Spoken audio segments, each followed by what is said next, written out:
And I have to tell one more thing here. ఇందులో చాలా ఆశ్చర్యకరమైనది ఏంటంటే, నేను చూడలేనిది ఆయన చూడగలిగింది. ఇది ఆడవాళ్ళతోటి మగవాళ్ళు కూడా చాలా ఆనందపడే సినిమా అన్నారు. నీకా పిచ్చా? మగాళ్ళు ఎందుకు మగాళ్ళని క్రిటిసైజ్ చేస్తున్నట్టుగా ఆడవాళ్ళని ఎలివేట్ చేస్తున్నాం ఇక్కడ ఈ సినిమాలో.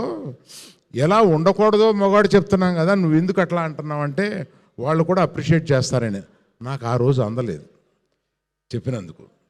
అతను ఆర్గ్యూ చేశాను, అది ఎట్లా మేము రష్ చూసిన తర్వాత ఆర్గ్యూ చేశాను అది ఎట్లా అనుకుంటామని. కానీ దాన్ని అతను చూడగలిగాడు, అందువల్లే అతను అంత మంచి డైరెక్టర్ అయ్యాడు.